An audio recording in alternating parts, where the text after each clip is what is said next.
I'm going to share my experience with Vision Quest today. I'm lighting my fire, my secret candle.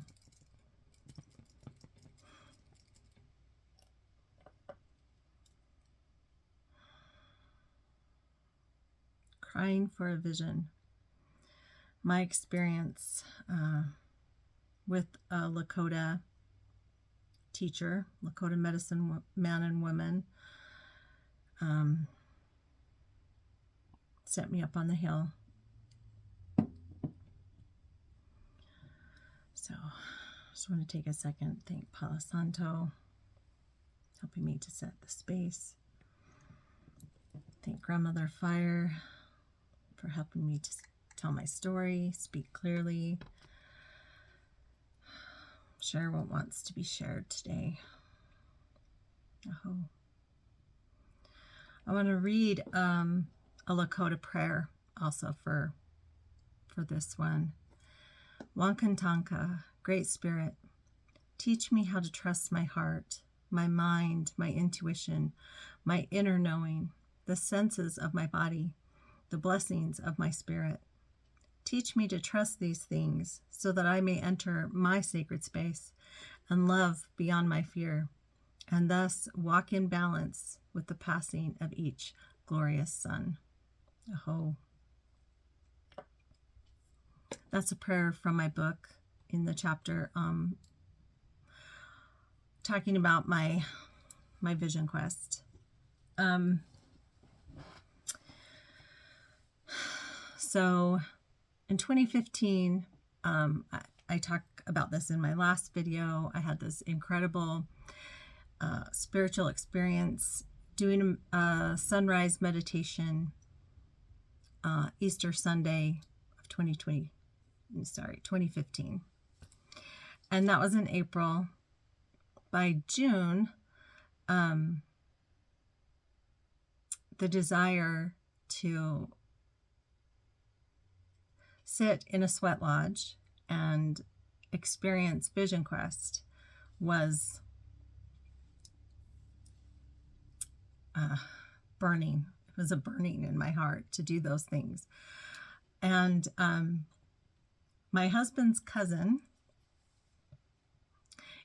was at the time a sun dancer under Basil Braveheart, a Lakota elder. She was an adopted daughter into his clan. And she did my hair. She'd been doing my hair for the last 7 years, and she's family, and we would talk about her sun dances and the experiences she was having. And after I left the Mormon church, she was one of the few people that I could really tell my story to and speak of the experiences. She was coloring my hair, and so we'd see each other every 6 to 8 weeks. And so, for 7 years, she watched me in this journey out of the church and to try to find my own spiritual path. At this point, it had been, 4 years that I'd been out of the Mormon church, and she invited me in that June of that year to attend a sweat lodge that she did at her property.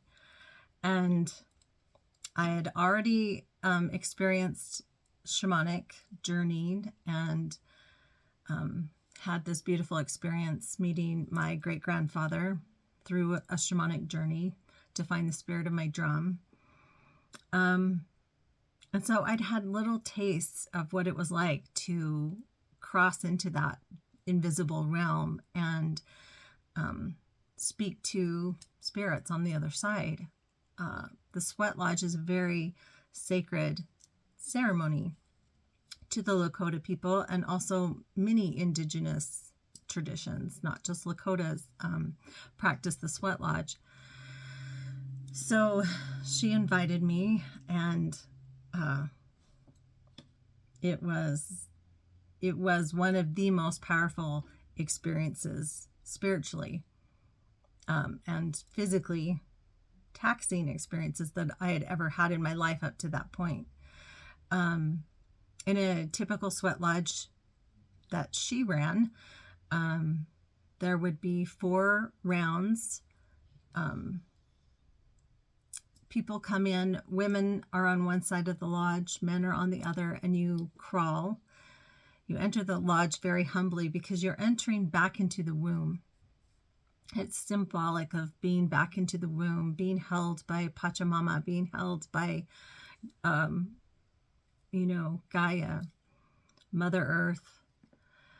And so it's a very, very sacred experience. In order, there's a lot of preparation that goes into the sweat lodge before the ceremony actually takes place. You have the fire keeper, person who is tending the grandfathers, the rocks that are going to be placed into the sweat lodge.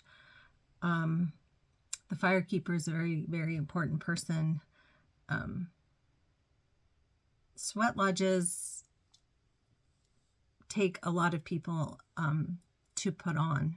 They're not something that just comes together in a Saturday afternoon. There's a lot of preparation behind a sweat lodge. You might just show up on a Saturday afternoon for a sweat lodge, but behind the scenes, there's so much dedication and prayer and purpose going on into every little detail about that sweat lodge. So there are 4 rounds. Round 1, how I experienced it, was a prayer for inviting spirits into the lodge with those that are participating. Round 2 is a prayer of asking Tunkashila, Wankantanka, Grandfather, Great Spirit, Great Mystery, what it is that we desire for our friends, our family, humanity, ourselves, and Pachamama, Mother Earth. Round 3 is a healing round. Healing prayers are sung, and healing energy is available to all who desire something to be healed, whether it's a physical or a spiritual or mental, emotional, doesn't matter. You bring it to the lodge and offer it. Round 4 is the closing round, where prayers of thankfulness, appreciation, and gratitude are given as helping spirits are released from the Inipi ceremony. Coming out of the sweat lodge represents coming out of the darkness, welcoming in the sacred light. It's a rebirth. It's like being born again, and you're being cleansed and purified and refined. Some sweat lodge traditions, when you come out of the sweat lodge, then you are drenched in water. You're cleansed with water before you go sit in the sacred circle. That is a little bit different tradition than the one I was first introduced. So in this tradition, there was no water cleansing, but that often is a part of the sweat lodge, is that you are cleansed with water once you come out after the 4 rounds. So once you come out of the sweat lodge, then you sit in a sacred circle, and the chanupas that were filled before the lodge, which the pipe carriers, are set on the sacred altar while you're in sweat lodge. And then once everybody's out and seated in sacred circle, the chanupas are brought forth and smoked. And usually there's a community chanupa that is passed around, and everyone gets a chance to thank the chanupa, thank the spirits, and partake of a smoke or not. You don't have to smoke the chanupa, but it is offered, and then you pass it to the next person. And then once that circle is complete, then you have a wapagila, a sacred celebration of Thanksgiving, where everyone has brought in food to participate, kind of a sharing of experiences if people want to, and eat. And it is, even though there's no plant medicine associated with the sweat lodge, you are in an altered state. the sweat lodge, being in the darkness, being in that sacred ceremony, hearing the drum, hearing the songs, it will alter your consciousness. So it's always a good thing. My spiritual medicine woman always had us stick around, eat some food, make sure that we were back in our bodies enough to be able to drive home, that we weren't still in a very, very altered state, so that we were safe to leave. So my first experience with this sacred ceremony was, like I said, it was just incredible. As a Mormon, I'm comparing everything outside of the church, when I have a spiritual experience, to my experiences that I had as a Mormon and in the temple, and spiritual experiences out of the temple. This sweat lodge blew my mind as far as what was possible. It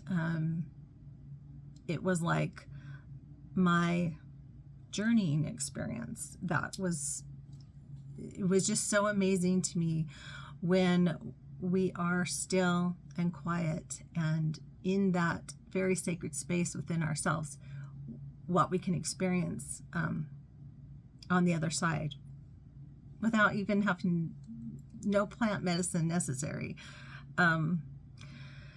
So my grandfather, who had come to me before in my journeying, also came to me in the first round of the sweat lodge when we invited the spirits to come in. Ancestors were welcome. The directions, spirit of the directions, were welcomed. And my great-grandfather came to me again. And one part of my vision with him, he handed me a pipe to carry, and I was told I was going to be a pipe carrier. And I really didn't know what that meant. This was all so new to me. And sweat lodge is, usually several hours. From the time you get there until the time you leave is usually about 6 hours. And I remember that experience was so powerful. I was in an altered state for the whole rest of the weekend. That was a Friday night, and I didn't really feel myself again until Monday morning. It was if I had been, I was just still in spirit with that ceremony, even though I had left. It was so impactful. And my cousin, who had facilitated this sweat lodge, the next time I saw her when she was doing my hair was in July, and I'm telling her my experience from the sweat lodge, and my grandfather handing me a pipe, and trying to understand what that meant. And she was like, just a minute. She went out of the room, and I'm sitting in her chair, because she was doing my hair, coloring my hair, and she comes back with something all wrapped in red. And she said, I have this stone that's carved or drilled in the shape of a pipe. And I've been asking Spirit who it's supposed to go to. She's like, I think it's supposed to be yours. I think it's supposed to go to you. And I was like, that was just an incredible moment to see how Spirit works in mysterious ways. And she asked me if I wanted to be a pipe carrier, if I wanted that responsibility. And for me, there was no question. It was like, absolutely, it called to my heart. It was one of those callings that I didn't know how to put it to words, but it was deep in my soul.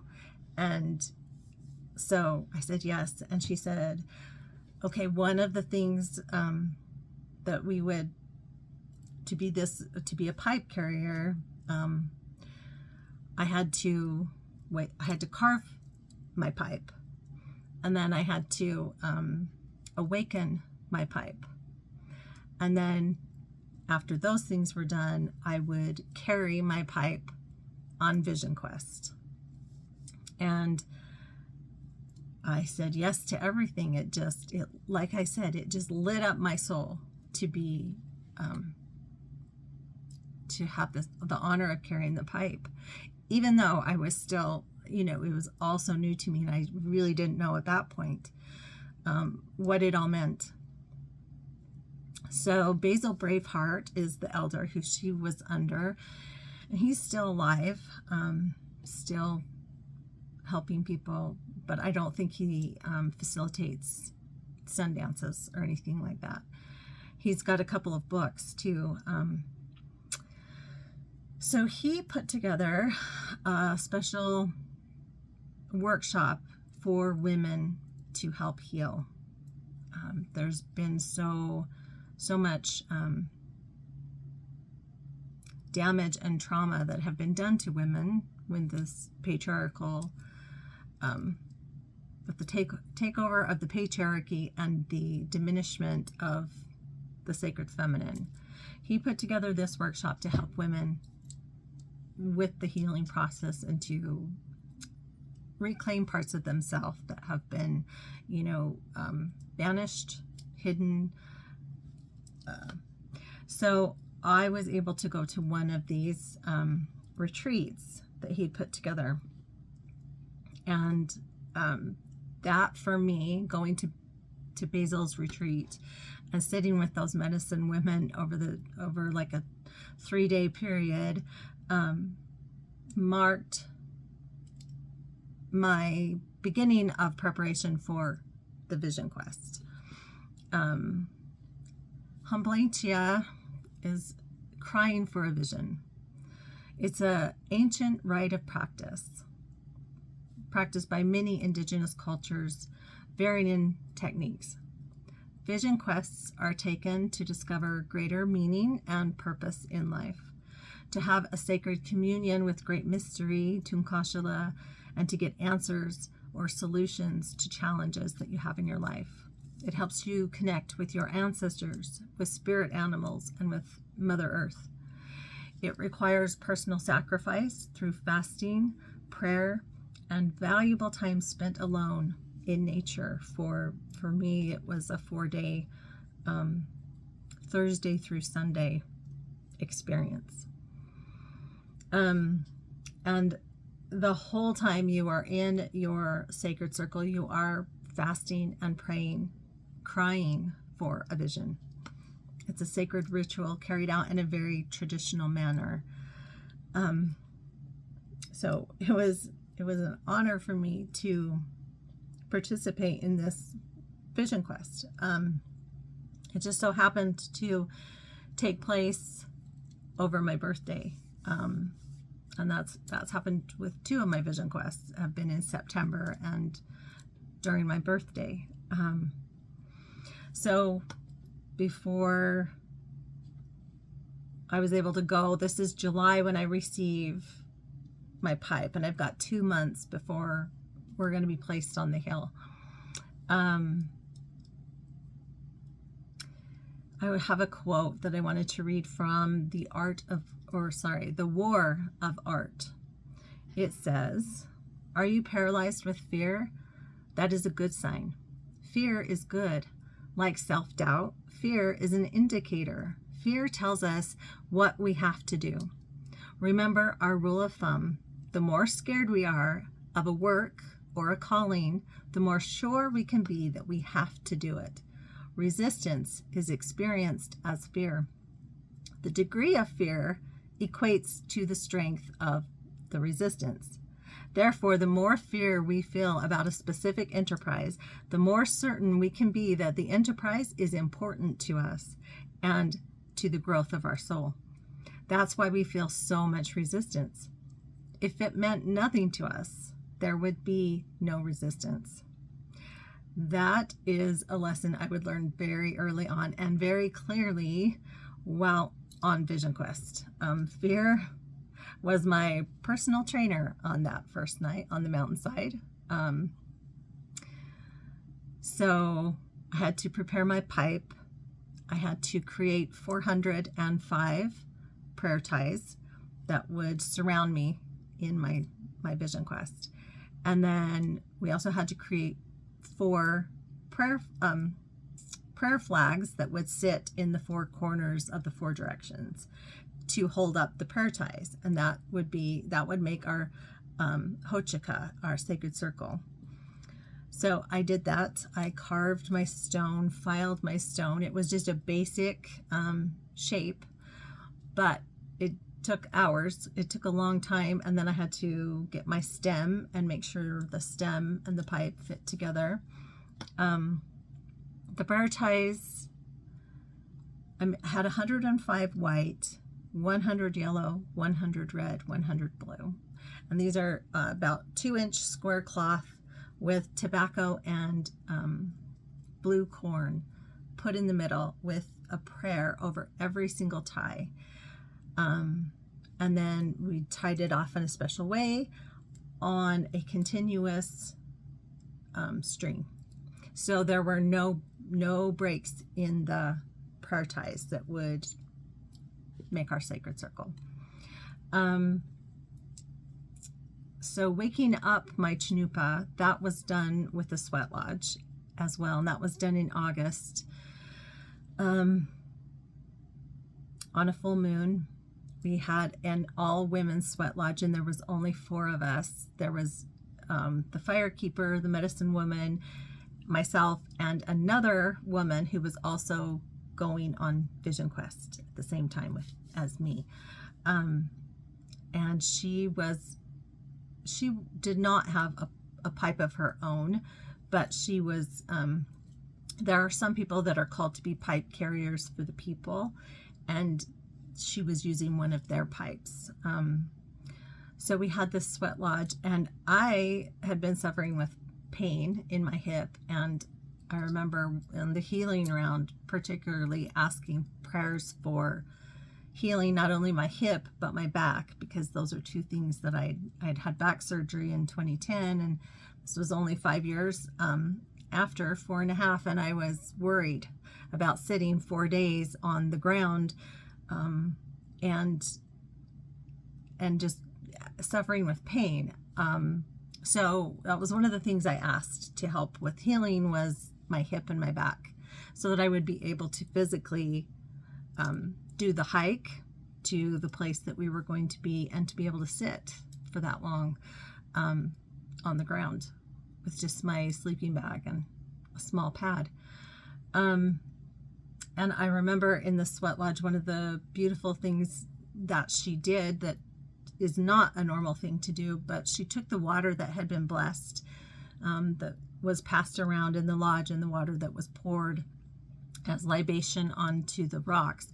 She took a scoop of that water and poured it on my hip, and then poured it on my back, and asked a special blessing for the water to help with my healing.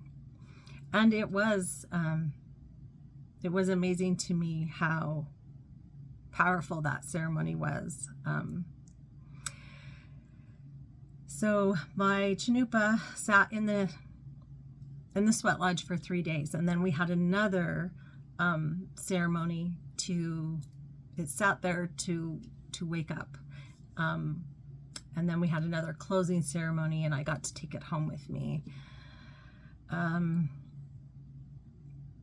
So we left for Camas, Utah on the morning of September 10th, 2015.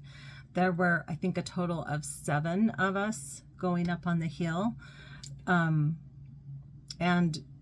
the only person that I had known was this other lady who had been in the sweat lodge with me, and she had also participated in that special women's workshop.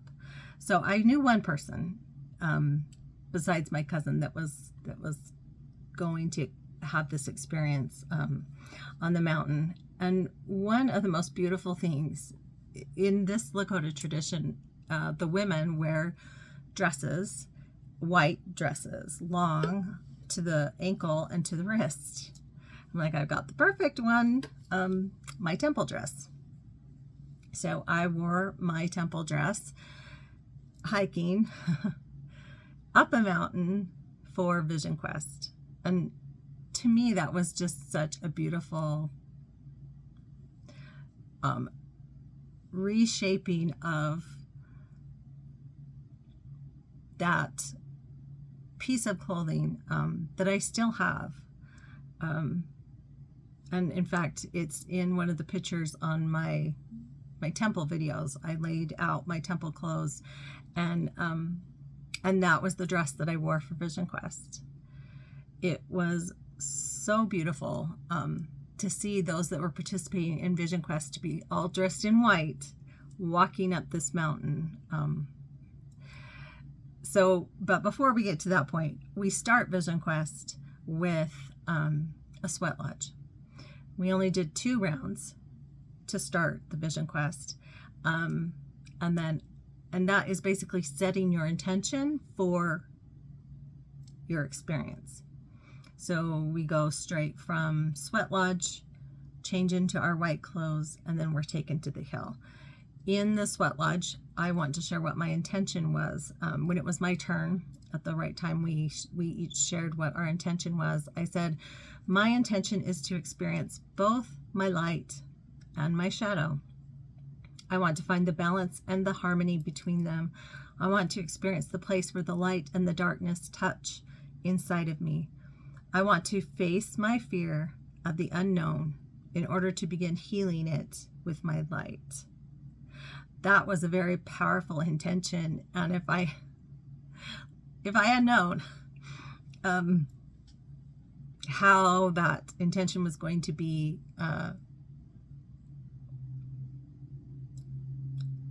filled, I might have changed my mind. But that's the beauty of it, as we speak, sincerely from our heart and put that out there. You put that intention out there, not knowing how things are going to go. And I will say 100% my intention was made clear, was fulfilled. And it's interesting because when I sat down in the sweat lodge, that was not my intention, but that's what came out of my mouth when it was my turn to speak.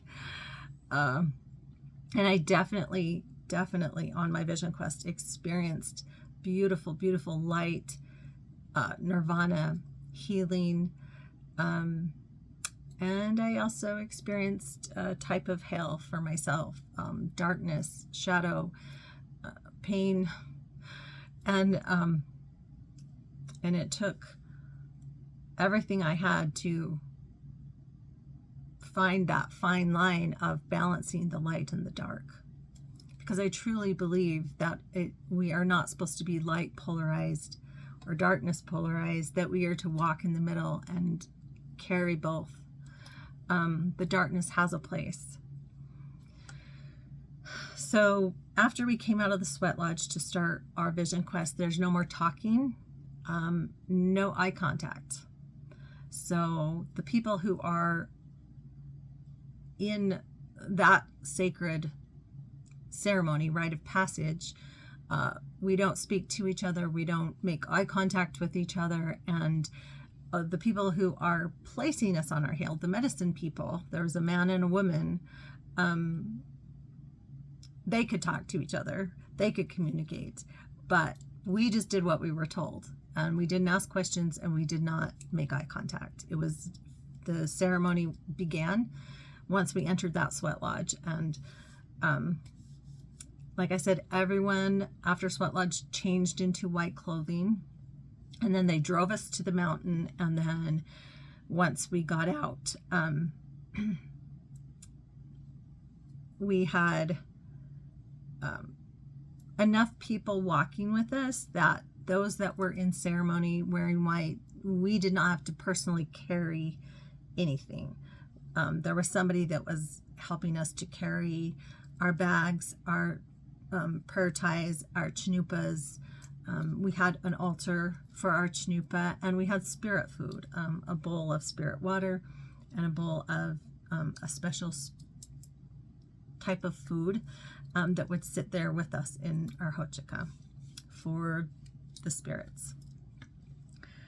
So one of my fears was being placed last.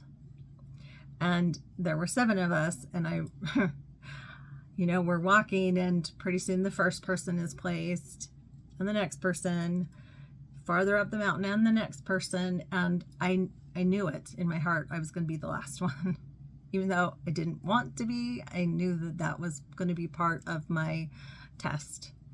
And sure enough, I was the last person to be set up on the hill. So I was the farthest away from the person who would be basically standing guard for us. There was always someone at the bottom of the mountain, kind of our base camp, that was holding space. And we would be checked on once in a 24-hour period. So I knew that physical thing was set in place, but also spiritually, we are asking our ancestors to be with us. We're asking the spirits of the directions to keep us safe on that mountain. So when they set up my hochika, they put the 4 prayer ties in the grounds, and then they wove my prayer flags were in the ground. My prayer ties went around them, and then they placed my things in the circle. They put me in the circle and then closed the prayer ties behind me. So I was enclosed, and it was, they also helped set up the altar for my chanupa and my spirit, the spirit water, the spirit food. And then that was it. We were left alone. I was left alone to start praying for my vision. So this was September 10th, and my birthday was the next day, September 11th. We were placed far enough on the hill that we could not see or hear the other participants. We were as isolated as we could be. And the Uinta Mountains, it's vast. And so it was very easy. It was a small mountain that we were on. I would say I was, being the last one, I was probably a little over halfway to the top of the mountain. And it was very, very beautiful at night. So I set my space up, got my sleeping bag unrolled, and really sat in awe. The beauty of the canyon that we were in, the fall leaves were just starting to turn, and it was such a beautiful, clear day. It was going to be a clear night too, and I was very excited to see what that night would bring. And it delivered.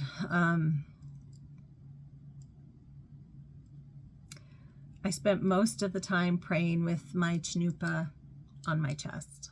And one of the things that they do, at least my medicine person did for me, was she tied my chanupa together. So that meant she weaved the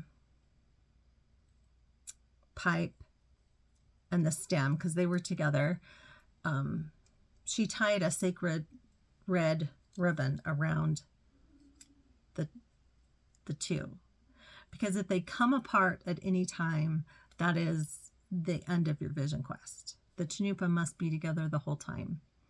And so she did an extra tying on my chanupa to be sure that it would stay together. And most of the time I had the chanupa on my lap, in my arms, or cradled to my chest. I was only to set the chanupa down when I was ready for bed, or if I had to step out of my circle to use the bathroom. But at this point, you're fasting. We fasted for a couple days beforehand, stopped eating, stopped drinking. So it really wasn't necessary to step out of the circle. For most of it,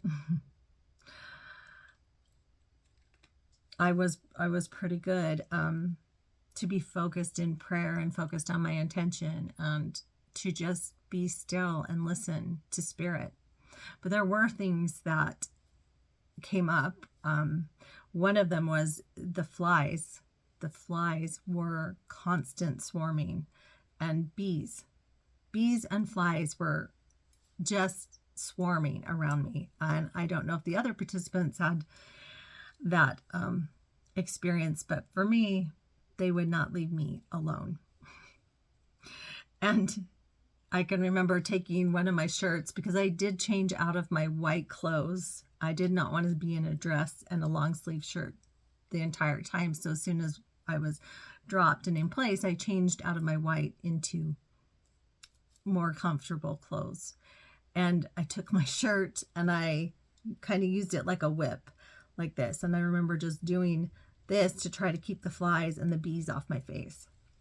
And then at times it was like I just surrendered and gave up and was so deep into the meditation of being there and the experience that I was experiencing, I didn't notice the flies or the bees. They were still there, but it was not in my consciousness. I was so deep into what my experience was.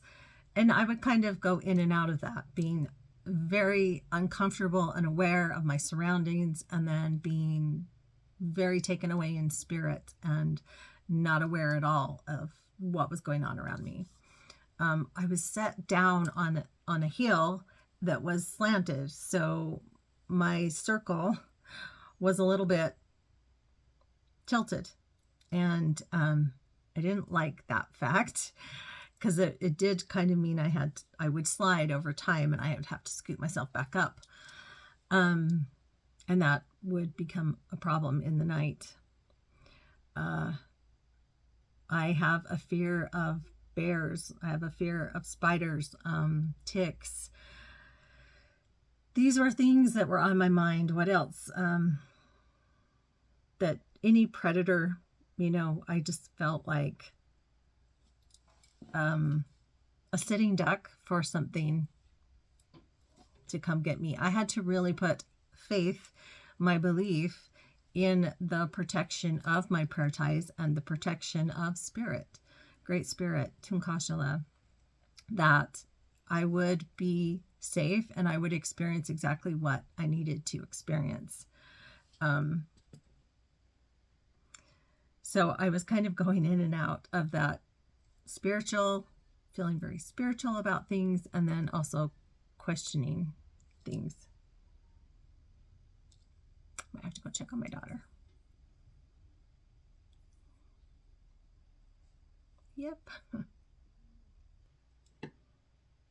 Perfect. Okay.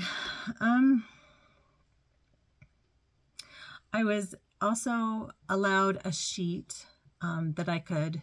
There was fortunately a tree right in front of me, and the sun, it was so warm and so hot that day. So I stood up and tied my sheet to a branch that was kind of over my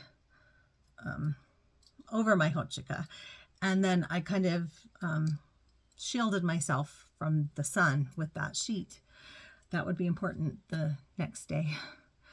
I decided to lay down at this point. It was getting close to evening, and I laid down with my chanupa on my chest and just watched the sky turn from this beautiful, blue, deep, deep blue, into the twilight, and watching the stars appear. It was magical. It was a magical moment. It was one of those moments where I was feeling bliss and my heart was open, and this was just the most incredible thing, that I had experienced. It was comparable to how I felt as a Mormon in the temple. It was that just full of peace and love in my heart for everything.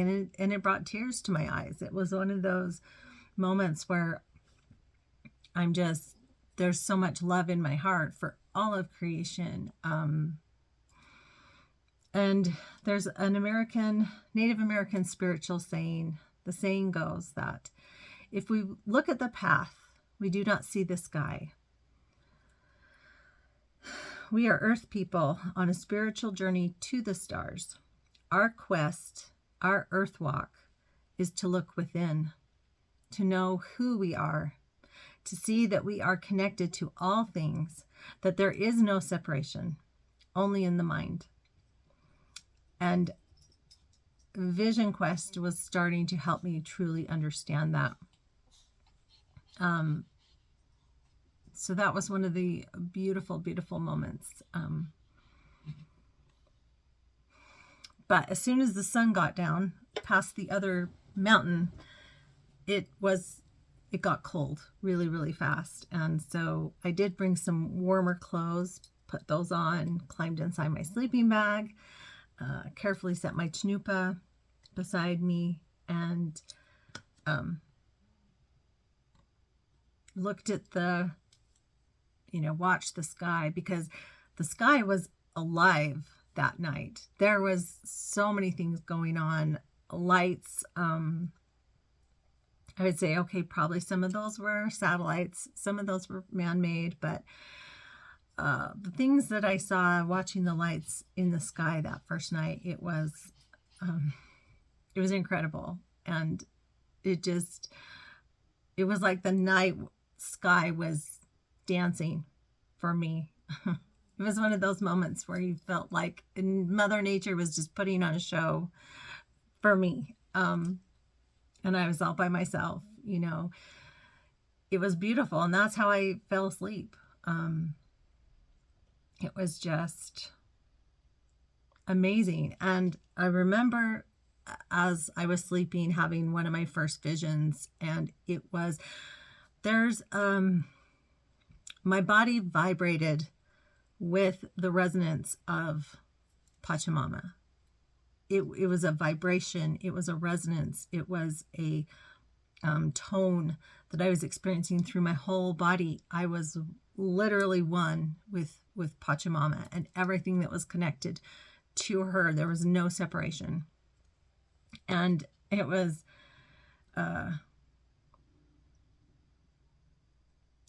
something I had experienced a tiny taste of when I had my first energy work initiation with Reiki. I felt that vibration, so I had felt that one other time before, and it's a buzzing, and it was incredible. And I remember just feeling like I was in this ocean of peace and tranquility. It was so beautiful.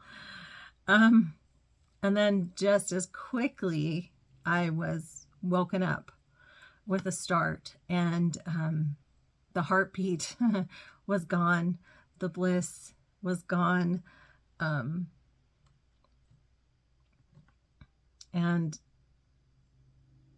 just a sec, I want to see.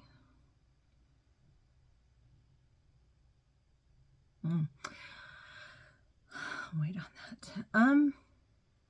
So when I came out of that, like, I could still feel the resonance of it, but I was slowly losing the feeling of oneness and peace. And it had switched from the heaven, the experience of being all one, and feeling there's a little piece of the message that came through in that first vision I can share. I was told, just like every atom contains the whole, every piece of creation contains God, Goddess, our source. To know God, we must be godlike. Knowledge doesn't necessarily mean understanding. There's much to discover. In reality, God is part of the shadow too. And God casts out fear. Therefore, remember, you have nothing to fear because God is with you. You are safe. Those were the last words I heard before I woke up. You are safe. And I believe that was not a coincidence, because I was about to feel very, very unsafe and scared out of my mind. By this point, I haven't had water for,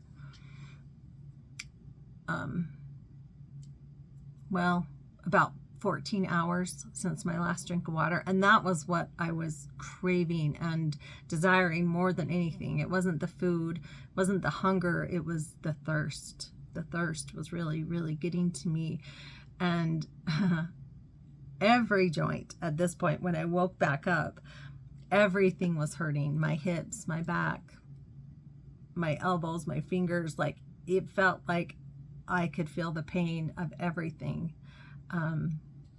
My physical body was saying, why the hell did we do this? This is the stupidest thing you've ever done. Like, the physical part of me was crying out, not for the vision anymore, but for relief, for help. And I remember thinking, I'm never going to fall asleep again. This is it. And it was suffering, and the suffering was because of my mind, because my thoughts were running away from me. I did not have control anymore over, I had let fear just kind of run wild in my head. And it felt like hours that I laid there in that state of this, why did I do this? This was so wrong. Self-doubt and fears just running through me. And then I was awakened. So I had fallen back asleep, but it did not feel like sleep. It felt like I was just in this mental state of torturing myself. But I did wake back up, and I woke up to a presence. Clearly, I was not alone. And I knew that with every fiber of my being, that there was someone just outside my hochika, right outside of my prayer ties. And it's like, when you're a mother or a father and a child sneaks into your room at night, there's this instant feeling of waking up, someone needs me, there's someone here, but you might not see them or have heard them. You just know they're there. And that's how that was for me. It was just an awareness, like, there's someone here and I'm not alone. So my logical brain's trying to process this. And I'm like, well, my first thought, well, maybe it's the woman that was placed right before me. Maybe she got out of her sacred circle and has come over to mine and wants to ask me something. I'm trying to make logical sense of it, because, and then I look, and there is clearly a woman there. I could tell it was a woman, and as I started to study her features, it was clear she was not the person on the hill. It was clear this was somebody else. And she was as clear as day. This was the dark moon also, so there was no moon. There was only the stars, and so the light wasn't great. She was more of in a silhouette. Like, I couldn't see her clearly, but I could see she had long, beautiful hair. And the more I studied her, I could tell that she was Native American. She was Native American, and she was as real to me as any of my fellow companions that were on the hill. She was real. She was standing right outside of my hochika. And for some reason, once I realized, okay, she's not the woman on the hill, this is clearly a Native American woman, and she's right there. There was a moment of panic in my heart, and because I'm seeing something that shouldn't be there. And I would turn away and then peek back, and every time I looked, she was still there, perfectly still, just waiting for me to surrender, which took a bit before I did. One thing I did notice was that she was also carrying a bowl in her hands, in her arms. And then as I'm staring at her, I could clearly hear Lakota songs. the songs that we sing in Sweat Lodge start to be sung. There were ancestors singing, and I could hear them. Now I'm just in awe of like what is happening. Then it was the singing stopped and drums began to be played. There were drums, clear sound of drums being beaten. And then that's when my heart started to race. It was like, you know, I really cried for a vision, but I didn't know, I had no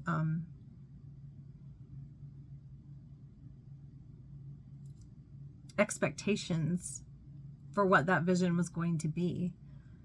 And to see somebody, clearly a spirit person, I believe with all my heart I could have reached out and touched her, but I would have had to cross over my prayer ties, and I was not going to do that.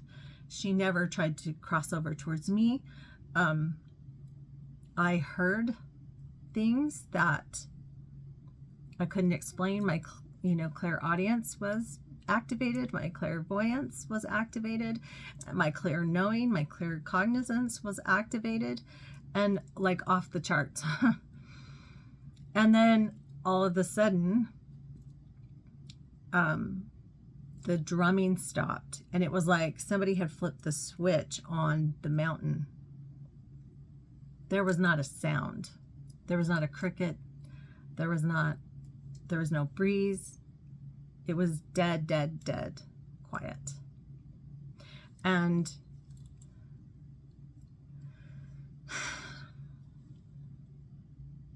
you know, this was 10 years ago.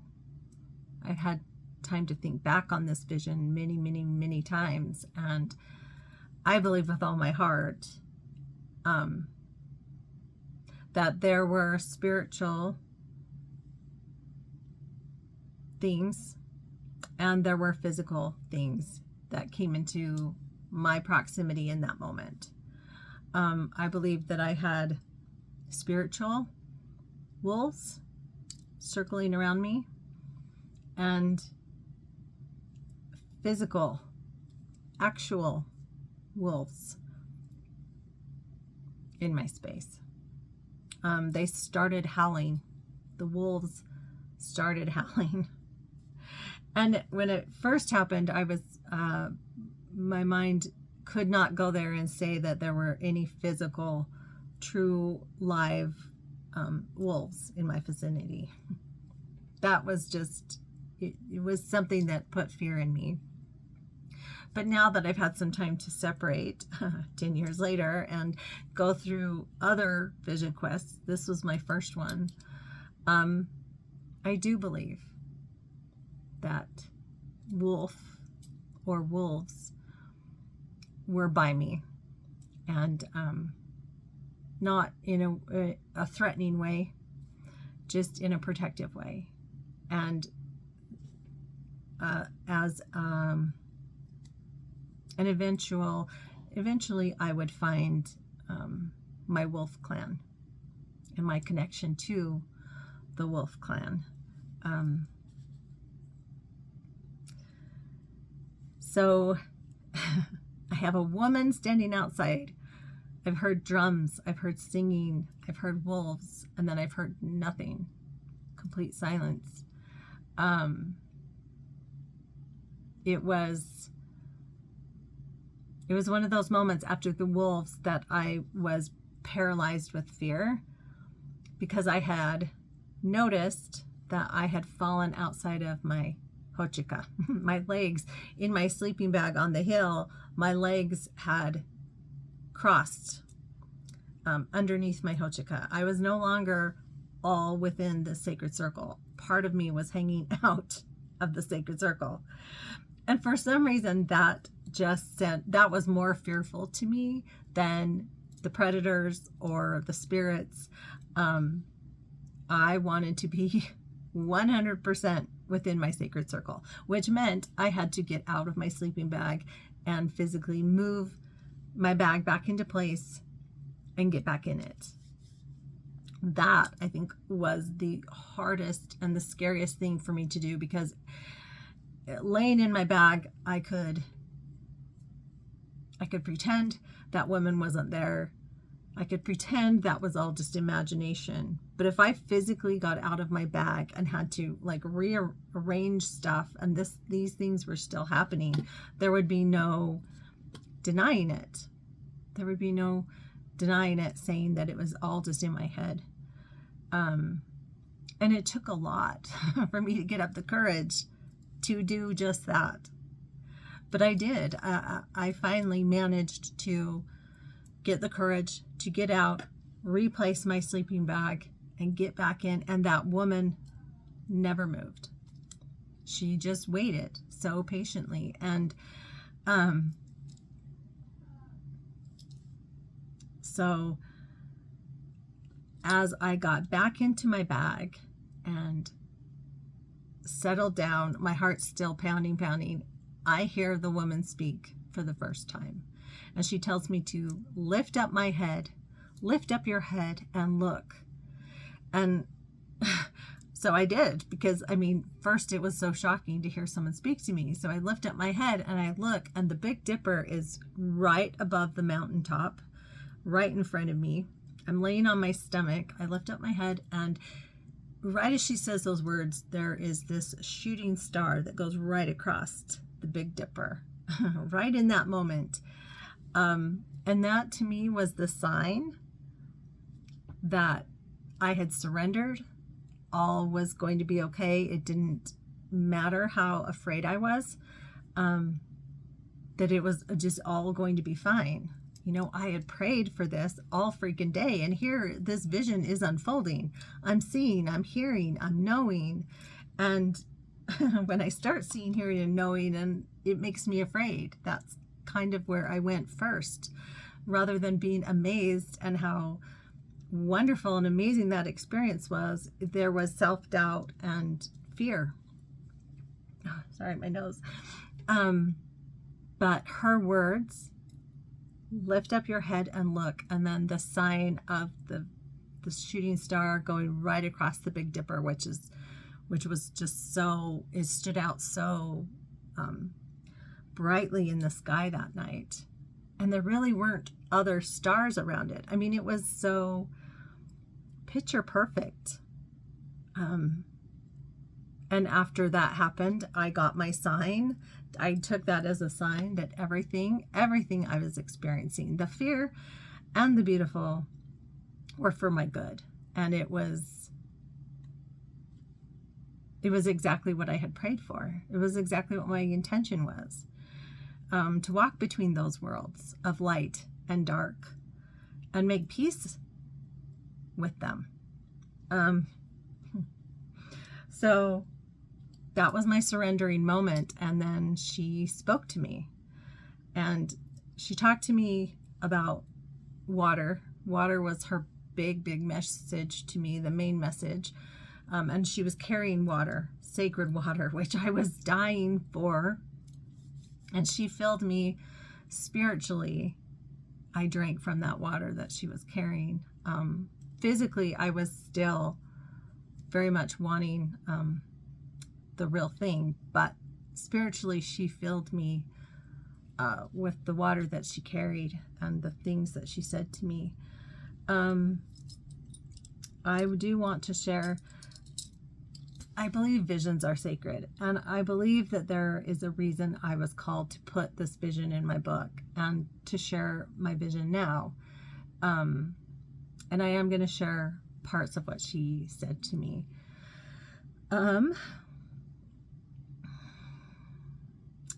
She reminded me that water is a precious symbol of love, life, and our emotions.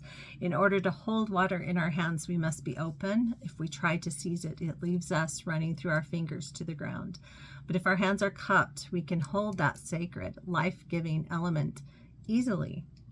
If we want to be open to love and to all of life, then all we need to do is to let go of trying to control it so that life and love can flow through me and to me as easily as water flows down a magical mountain stream. She continued saying, imagine what the spiritual being could do with the focus you are giving to the physical part of you right now. You thirst not for plain water, but for living waters, sacred waters. That is why you are here. God is always with you. God is inside of you. You are divine. Embrace the fear that you feel by loving it. Love can heal all things. True love is our greatest gift to the world. Transform the darkness, the shadow that haunts you from within through your sacred light. There is absolutely nothing to fear in truth.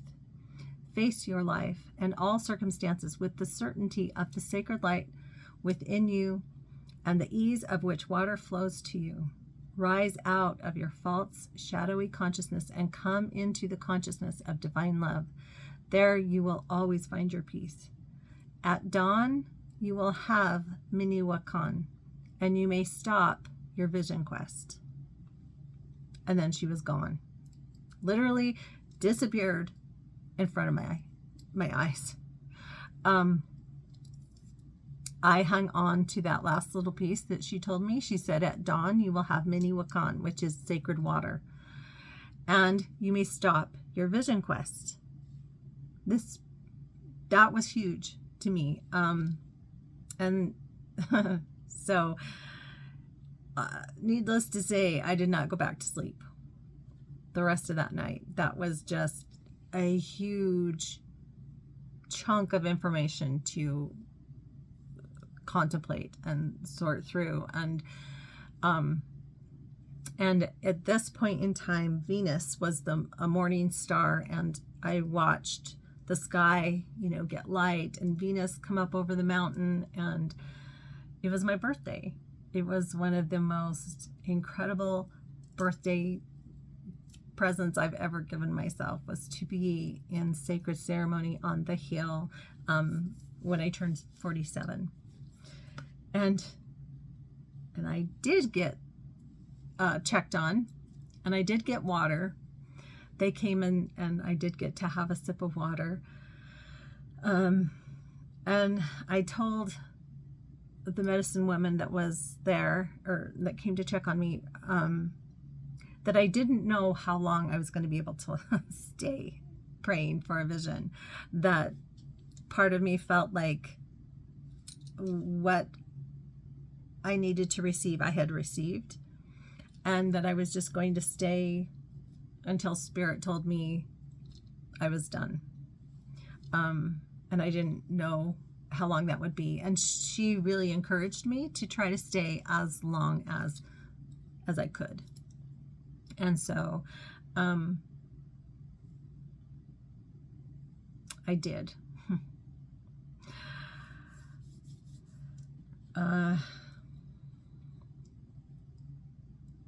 So I continued to pray with my chanupa.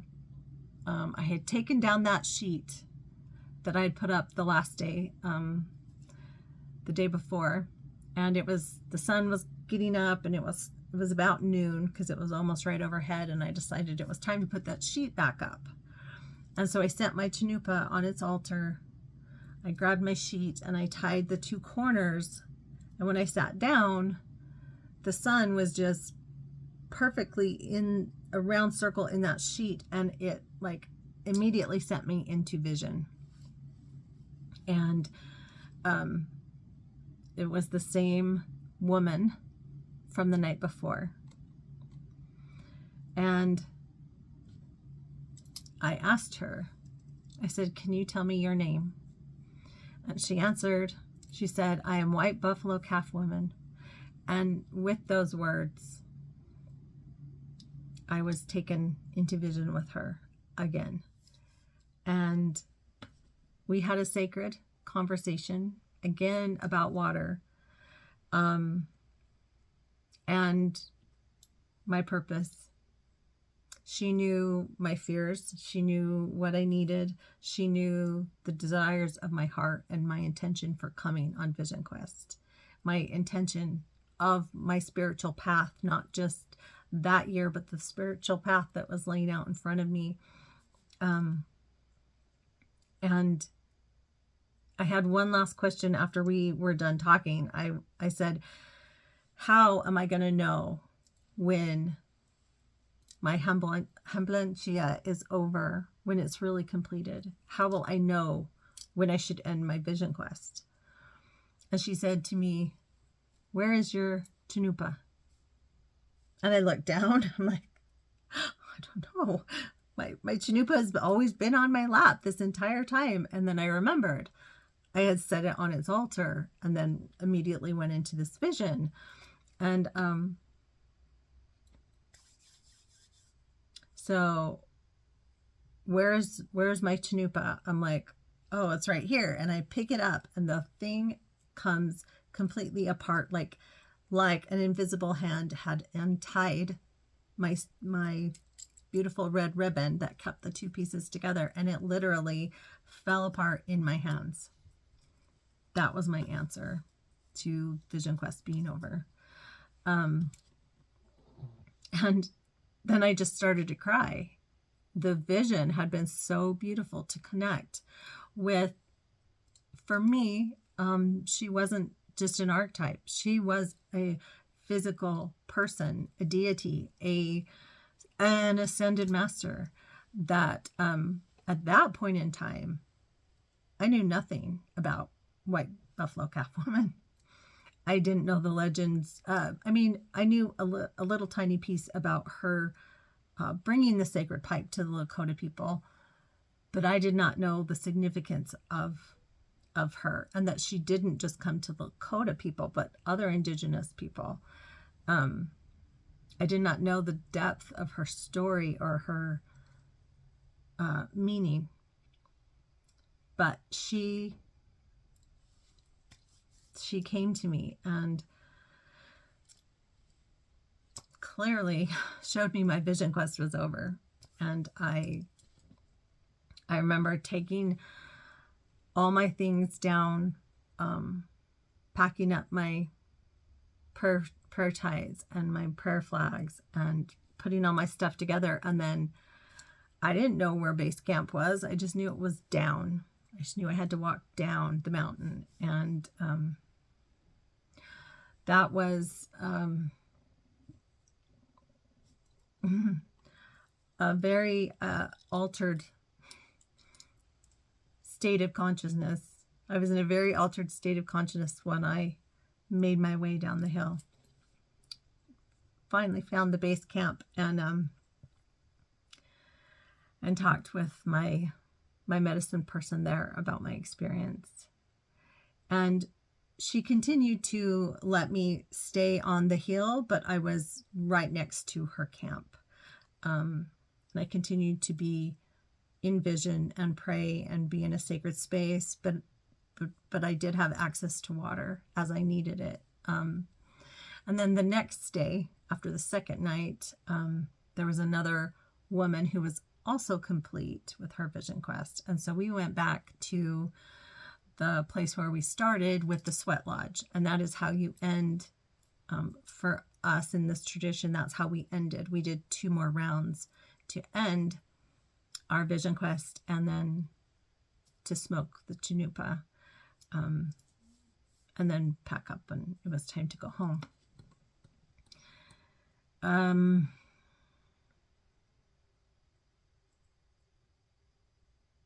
The message of water. There is a verse in the Tao Te Ching, that the 78th verse, that talks about water, that spoke to my heart, that I found after I got off Vision Quest and started doing some research about the significance and importance of water. It says, nothing in this world is softer and weaker than water, but for attacking the hard, unyielding, nothing can surpass it.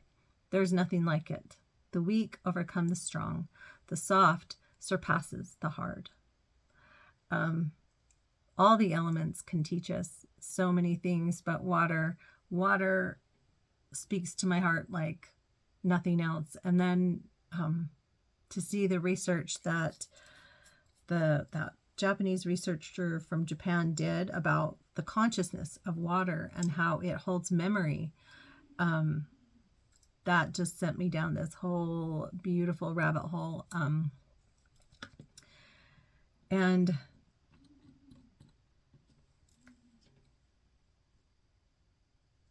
gave me a new appreciation for the fact that, 70% of our body is water. And holding our water and blessing it before we consume it can heal you. Just that simple thing, blessing the water and then partaking of it. I know I've gone over in time. It just was important for me to share my experience with Vision Quest. That was the first one. The second one was 7 years later, over the same time period, again, around my birthday. And the second time, I probably will go another few minutes. The second time we did Vision Quest was through Yesemi Seminole tradition, the different medicine person. And there were no prayer ties to be made. He just took his sacred staff, stood in the middle of where he wanted you, and drew a circle on the ground and told you to come in.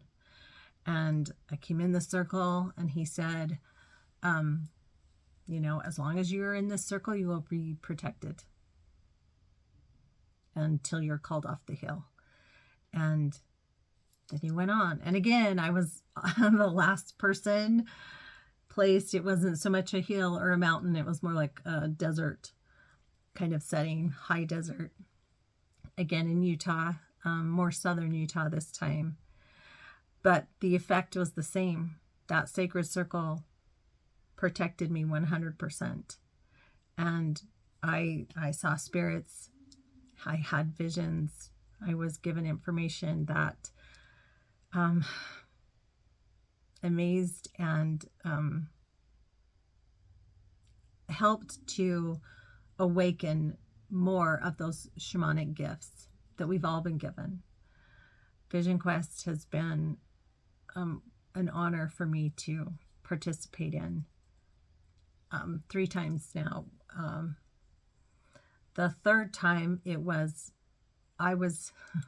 not the person on the hill, but I was the person praying for the person on the hill. I got to be in the role of support for those on Vision Quest. And that was just as incredible and amazing as being on the mountain in Vision. I love these indigenous ways that the Native Americans, the Mexicans, Indians from India, traditions all over the world have some kind of ceremony that is similar to a Vision Quest. And it is a way of connecting to spirit that you can't experience that any other way. I honestly believe that.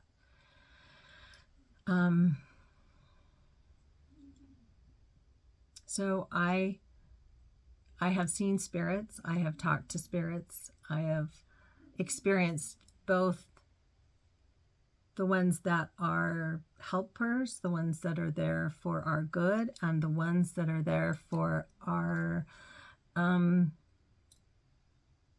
growth with challenges and presenting the opposite side of light that are of a darkness in nature. And it's not, I still wouldn't label them as good or bad, because everything works together for our good. I truly, truly believe that. So even though dark entities might challenge us, I also believe the thing that I was taught as a Mormon, that we in a physical body have power over anything that's in non-physical, and that we can command those spirits that are not for our highest good to leave our presence. I think that's my clue. That it's time to wrap this up. Yeah.